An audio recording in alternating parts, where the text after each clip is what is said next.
Assalamualaikum warahmatullahi wabarakatuh. Pada video kali ini kita akan bahas mengenai kunci jawaban di halaman 32, 33, 34, 35, 36, 38, 39, dan 40 di tema 1 kelas 5.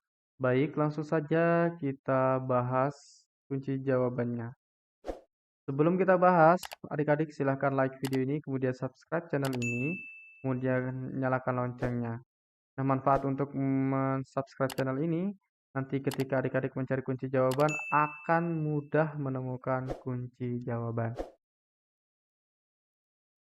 Nah, sekarang kita akan jawab di halaman 32. Amatilah peta pada pembelajaran sebelumnya. Tuliskan kondisi geografis wilayah Indonesia, khususnya kondisi geografis pulau-pulau besar di Indonesia. Nah, yang pertama, kita akan menuliskan kondisi geografis Pulau Jawa berdasarkan peta. Baik, kita tulis saja langsung. Luas dari Pulau Jawa adalah 126.700 km persegi. Batasnya, batas laut itu ada Laut Jawa dan Samudra Hindia. Kemudian untuk batas darat ada Pulau Kalimantan, Pulau Bali, Pulau Sumatera, dan Selat Sunda. Untuk keadaan alamnya, ada pantai yaitu Pantai Pangandaran, Carita, Siung, Tanjung, Lesung, Anyer, Parangtritis, Laut. Kemudian di laut ada Laut Jawa serta Samudra Hindia. Nama-nama dataran rendah di Jawa ada Surakarta, Semarang, dan Madiun. Nama-nama gunungnya ada Gunung Salak, Tangkuban, Perahu, Ijen, Semeru, Lawu, Merapi, Merbabu, Argopuro. Berikutnya kita akan di halaman 33 tentang Pulau Sumatera. Kondisi geografis Pulau Sumatera berdasarkan peta memiliki luas 473.481 km persegi. Mengenai batasnya, laut ada Teluk Benggala, Laut Cina Selatan, Selat Sunda, Samudra Hindia, serta Selat Malaka. Untuk daratan ada Malaysia, India, dan Kalimantan. Serta di timurnya itu ada Jawa juga ya. Untuk keadaan alam, nama-nama pantai dan laut ada Carocok, Saroke, Rupat, kemudian ada Laut Jawa, Samudra Hindia. Nama-nama daerah rendah di Sumatera itu ada Melaboh dan Singkel. Nama-nama gunung, Gunung Talang, Perkisan ya, Leuser, Kerinci, Dempo. Untuk Merapi bukan ya, Merapi kalian tidak usah tulis. Ini kita coret ya. Berikutnya, masih di halaman 33, kita akan menuliskan kondisi geografis Pulau Kalimantan berdasarkan peta. Pulau Kalimantan itu memiliki luas 743.330 km persegi. Untuk batasnya ada Laut Cina Selatan, Laut Sulawesi, Laut Makassar. Untuk daratannya ada Malaysia, Selat Karimata, Selat Makassar. Nah, sedang selat ini termasuk ke dalam laut ya, bukan daratan.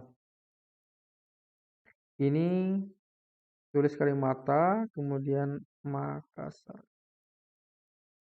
Keadaan alam, nama-nama pantai dan laut. Pantai Kakaban Sangalaki dan Maratua, Inka Island Park, Samber Gelap. Nama-nama dataran rendahnya ada Pangkalan Bun, kemudian Pulau Kapuas, dan Pulau Pembuang Katapang, dan Teluk Melano. Nama Nama-nama gunungnya ada Gunung Palung, Gunung Bukit Raya, Gunung Liang Pran, Gunung Halau-Halau. Berikutnya ada Pulau Sulawesi ya. Pulau Sulawesi, kondisi geografis Pulau Sulawesi berdasarkan peta memiliki luas 174.600 km. Kemudian kalian baca aja langsung ke bawahnya, kalian tulis saja ya. Berikutnya kondisi geografis Pulau Papua dan Maluku. Oke, untuk saya tunjukkan ya mana Papuanya. Papua yang besar ya, kemudian Maluku ini yang ini yang kecil ini.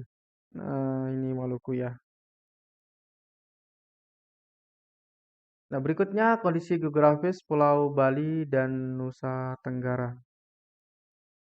Seperti ini ya, ini luasnya ada 25.780, bukan 25 juta ya, 25.789 kilometer persegi. Untuk batas, kemudian keadaan alam bisa kalian baca. Sekarang kita akan menjawab di halaman 35, ayo berdiskusi. Setelah kamu mengetahui kondisi geografis pulau-pulau besar yang ada di Indonesia, buatlah kesimpulan kondisi geografis wilayah Indonesia secara umum. Bandingkan hasil kesimpulanmu dengan temanmu. Mintalah pendapat dan penjelasan dari bapak atau ibu guru. Baik, di sini kita akan tuliskan saja langsung. Wilayah Indonesia yang berupa kepulauan antara pulau satu dengan yang lainnya disatukan oleh laut mengakibatkan bervariasinya potensi yang dimiliki oleh bangsa Indonesia. Masing-masing pulau memiliki karakteristik masing-masing, mulai dari kondisi alam maupun kondisi sosial budayanya. Variasi dan karakteristik potensi tersebut terlihat dari lengkap dan beragamnya bentang alam dan hasil alamnya. Beragamnya suku bangsa yang mengakibatkan beragam pula adat istiadat dan budayanya, serta beragamnya agama, golongan, dan kelompok masyarakatnya.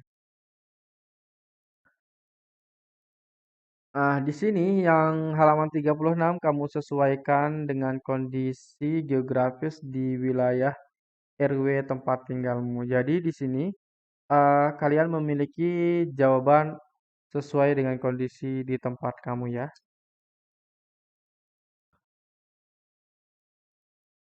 Nah, sekarang kita akan menjawab di halaman 38 terkait dengan sebutkan ide pokok masing-masing paragraf pada teks gotong royong modal dasar pembangunan. Nah, ya, di sini kita sudah diberikan contoh paragraf pertama yaitu ide pokoknya adalah gotong royong merupakan modal besar bagi terciptanya suasana kemasyarakatan yang harmonis. Nah, sekarang kita ditugaskan untuk mengisi paragraf 2. Baik, untuk paragraf 2, isinya adalah dalam gotong royong tidak ada perbedaan antara yang satu dengan yang lainnya. Sekarang untuk paragraf 3 kita akan isi prinsip-prinsip dalam gotong royong bisa menjadi modal pembangunan nasional. Itu ide pokoknya ya. Sekarang kita akan menjawab di halaman 49, bukan 49 ya, halaman 39. Ayo menulis. Berdasarkan ide pokok berikut, kembangkan menjadi sebuah paragraf. Nah, jadi di sini kita akan membuat paragraf dari sebuah ide pokok. Yang pertama, musyawarah mufakat adalah nilai luhur bangsa yang harus terus diterapkan dalam kehidupan sehari-hari. Kita akan buat menjadi sebuah paragraf yaitu, musyawarah mufakat adalah nilai luhur bangsa yang harus terus diterapkan dalam kehidupan sehari-hari. Musyawarah mufakat adalah nilai luhur bangsa yang harus terus diterapkan dalam kehidupan sehari-hari. Penerapan dalam sikap sehari-hari ini adalah dengan mengutamakan kepentingan umum di atas kepentingan pribadi dan golongan, tidak memaksakan kehendak kepada orang lain, serta mengutamakan budaya musyawarah dalam menyelesaikan masalah dengan diliputi oleh semangat kekeluargaan. Masih di halaman 39, kita akan membuat paragraf dari ide pokok yang kedua. Kebebasan memeluk agama atau kepercayaan adalah hak setiap warga negara. Kita buat saja menjadi sebuah paragraf. Kebebasan memeluk agama atau kepercayaan adalah hak setiap warga negara.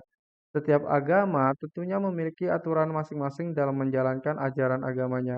Namun, perbedaan ini bukanlah alasan menjadi pemecah belah, namun justru menjadi pemersatu dan memperkaya nilai-nilai dalam masyarakat. Berikutnya, ayo merenungkan di halaman 40, kita jawab. Pertanyaan yang pertama adalah dengan mengamati peta, kamu telah mengetahui kondisi geografis Indonesia dan kondisi geografis tempat tinggalmu. Apa yang dapat kamu lakukan untuk memanfaatkan kondisi geografis lingkungan atau wilayah tempat tinggalmu? Baik, di sini kita jawab saja langsung. Kita harus menjaga lingkungan, memanfaatkannya dengan sebaik-baiknya, menjadikannya tempat tujuan wisata untuk menambah pendapatan masyarakat mengolah alam dengan sebaik mungkin. Berikutnya, soal nomor 2 di halaman 40. Gotong royong dan musyawarah merupakan contoh perilaku yang mencerminkan nilai-nilai luhur yang terkandung dalam sila Pancasila. Masihkah kedua perilaku tersebut diterapkan di wilayah tempat tinggalmu? Sebutkan contohnya. Baik, contohnya masih. Contohnya membersihkan desa, melakukan kegiatan penghijauan, membersihkan selokan atau parit, melakukan kegiatan perlombaan tentang kegiatan penghijauan, bermusyawarah untuk pemilihan RT, RW, kepala desa, dan lain-lain.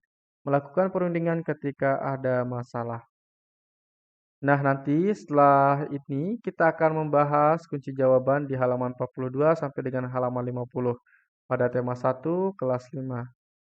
Ya, sampai berjumpa lagi. Assalamualaikum warahmatullahi wabarakatuh.